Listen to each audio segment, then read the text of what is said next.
નમસ્કાર વિદ્યાર્થી મિત્રો, ફરી એકવાર તમારું સ્વાગત છે આપણે આ યુટ્યુબ ચેનલમાં. તો મિત્રો, આજે આપણે આ પેપર સોલ્યુશનમાં એકમ કસોટી પેપર સોલ્યુશન જોવાના છીએ. તો આમાં આપણે સામાજિક વિજ્ઞાનનું પેપર સોલ્યુશન જોવાના છીએ. ધોરણ છે આપણું 6 ધોરણ રહેવાનું છે.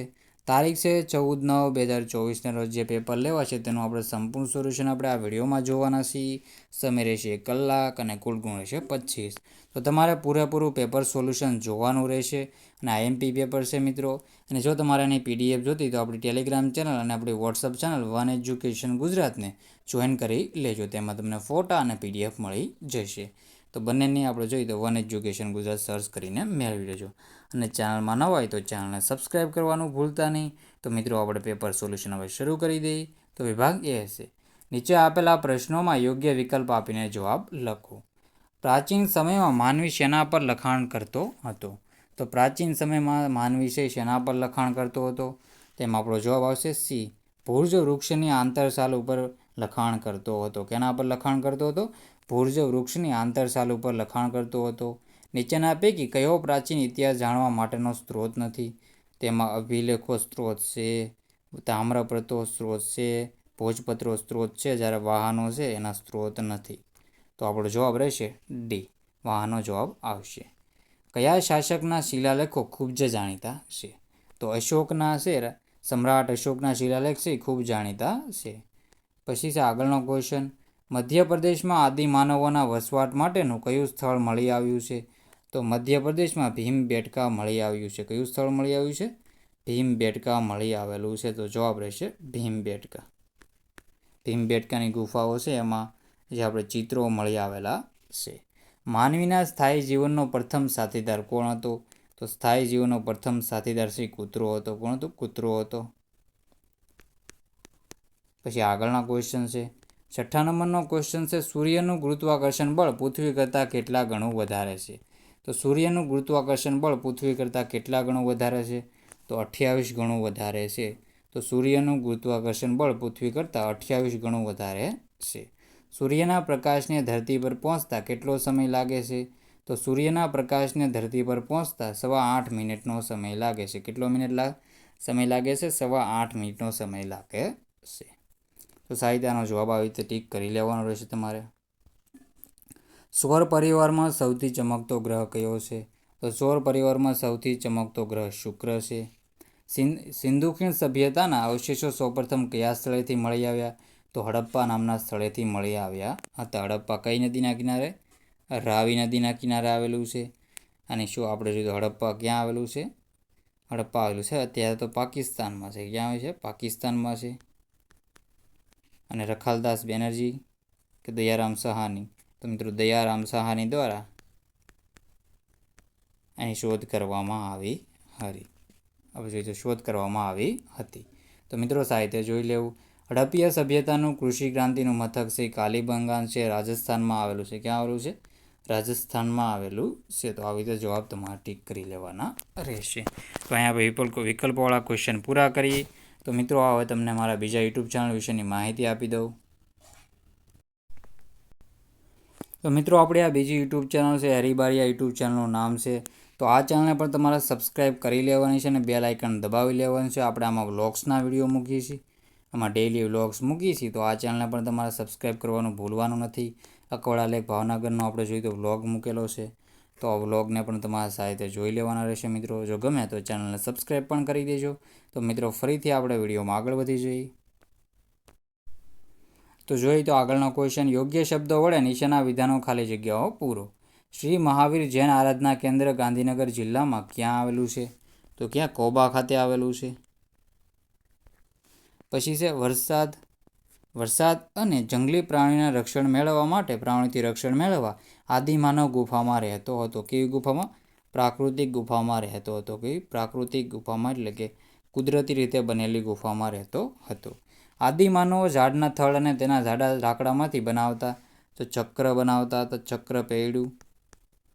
પછી આગળના ક્વેશ્ચન છે, પૃથ્વી પોતાની ધરી પર 24 કલાકમાં એક આંટો ફરે છે. કેટલા કલાકમાં? 24 કલાકમાં એક આંટો. અને 365 દિવસે સૂર્ય ફરતે એક આંટો ફરે છે. કે સૂર્ય ફરતે? તો એને પરિક્રમણ અને આપણે પરિભ્રમણ, એની ધરી પર ફરે પરિભ્રમણ. મહારાષ્ટ્રનું કોયના સરોવર ઉલ્કા પડવાથી બનેલું છે. ધોળાવીરા ખાલી જગ્યા જિલ્લામાં આવેલું છે. તો ધોળાવીરા કચ્છ જિલ્લામાં આવેલું પુરાતત્વીય સ્થળ છે અને વર્લ્ડ હેરિટેજ સાઇટ પણ છે. વિભાગ બી છે, નીચે આપેલા પ્રશ્નોના 1-2 વાક્યોમાં ઉત્તર લખો. તો પહેલું છે, ભારતના સૌથી જૂના સિક્કા ક્યાં છે?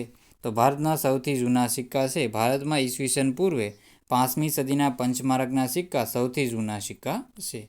બીજા નંબરનું છે, ઇતિહાસ જાણવાના સ્ત્રોત કયા કયા છે? તાડપત્રો, ભોજપત્રો, અભિલેખો, તામ્રપત્રો, સિક્કા, જૂની ઇમારતો, ઈંટો, પથ્થરો, ઓજારો, ખોરાકના નમૂનાનો, મનુષ્ય અને પ્રાણીઓના હાડકાં, પ્રવાસ વર્ણનો વગેરે ઇતિહાસ જાણવાના સ્ત્રોતો છે. પછી છે, ભીમબેટકાની ગુફાઓમાં કેવા અને કેટલા ચિત્રો મળી આવ્યા છે? તો ભીમબેટકાની ગુફાઓમાં પક્ષીઓ, હરણ, લાકડાના ભાલા, વૃક્ષો અને માનવીના લગભગ 500 જેટલા ચિત્રો મળી આવેલા છે. આદિમાનવના જીવનમાં કઈ 2 શોધો મહત્વપૂર્ણ પરિવર્તન કર્યું? તો અગ્નિ અને ચક્ર. તો સાહિત્યના જવાબ જોઈ લેજો. પછી છે, સૂર્યને સજીવોનો પાલક તરીકે શાથી ઓળખવામાં આવે છે? તો એનો જવાબ છે સાહિત્ય જોઈ લો.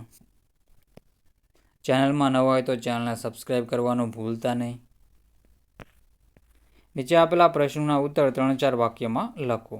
પ્રાચીન સમયમાં રાજાઓ અભિલેખો અને શિલાલેખો કોતરાવતા હતા.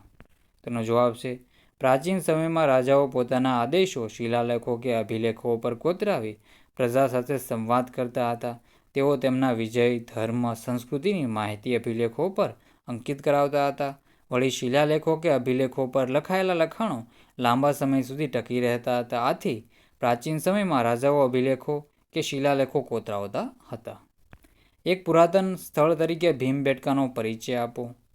અને આદિમાનવ પ્રાણીનો ઉપયોગ કેવી રીતે કરતા હતા? પ્રાણીનો ઉપયોગ કેવી રીતે કરતા હતા? એનો જવાબ તમારે બંને ક્વેશ્ચનના આન્સર પોઝ કરીને જોઈ લેવાના રહેશે. સાહિત્ય જોઈ લેવાનો જવાબ. તો સાહિત્ય તમારે જવાબ જોઈ લેવાના રહેશે.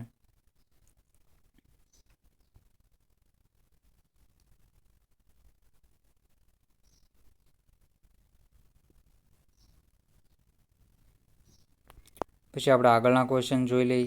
આંતરરાષ્ટ્રીય દિનાંતર રેખાની માહિતી આપો. તો 180 રેખાંશ વૃત્તને આંતરરાષ્ટ્રીય દિનાંતર રેખા કહે છે.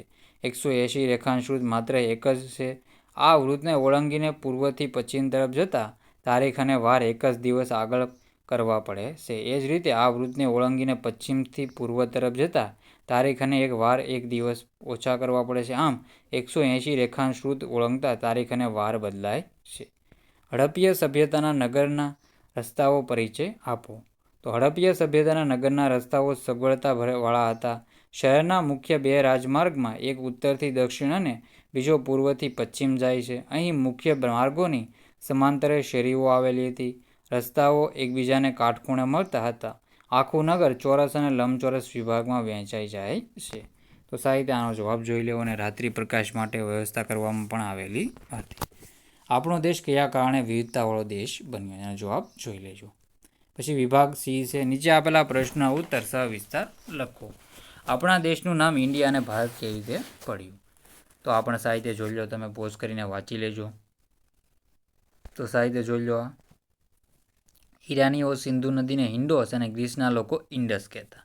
ઈરાનીઓ હિન્ડોસ અને ગ્રીસના લોકો ઇન્ડસ કહેતા હતા. પછી આ બધી માહિતી વાંચી લો તમે સાહિત્ય. પછી છે, ભારતમાં ખેતીની શરૂઆત આદિમાનવના સ્થાયી જીવન માટે કારણરૂપ બની. તો એનો પણ જવાબ સાહિત્ય પોઝ કરીને વાંચી લેજો. તો લગભગ 12,000 વર્ષો પહેલાં વિશ્વભરમાં વાતાવરણમાં વ્યાપક પરિવર્તન આવતા વનસ્પતિને ઘાસના ક્ષેત્રો ઊભા થયા. પરિણામે ધીમે ધીમે કૃષિ અને પશુપાલનની પ્રવૃત્તિઓની શરૂઆત થઈ. કૃષિ માટે સ્થળોને છોડીને જઈ શકાતું નહોતું, કારણ કે પાકને ઉગતા થોડો સમય લાગે છે. તેને પાણીની જરૂર પડે છે. પાક તૈયાર થયા બાદ અનાજના છોડને કાપીને તેમાંથી અનાજ કાઢવું પડે છે. આ પ્રક્રિયા માટે એક સ્થળે રોકાવું પડે છે. ઘઉં, જવ, બાજરી જેવા ધાન્યો આદિમાનવના ખોરાક માટે ઉપયોગી બન્યા હતા. પશુપાલન માટે તેમણે આયોજન શરૂ કર્યું હતું. આમ ખેતી અને પશુપાલનની જરૂરિયાત ઊભી થતાં આદિમાનવના સ્થાયી જીવનની શરૂઆત થઈ હતી.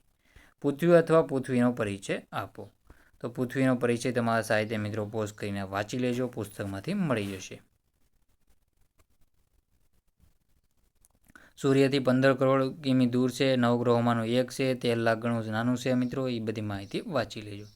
સૂર્યનો પરિચય આપો એટલે સૂર્ય વિશે માહિતી આપો સ્વપ્રયત્ને. ભારત બિન સાંપ્રદાયિક દેશ છે, વિધાન સમજાવો. તો સાહિત્ય મિત્રો પોસ્ટ કરીને વાંચી લેજો. ચેનલમાં નવા હોય તો ચેનલને સબસ્ક્રાઈબ કરી લેજો. તો મિત્રો આજના વિડીયોનો એન્ડ કરીએ છીએ. જય હિન્દ, જય ભારત.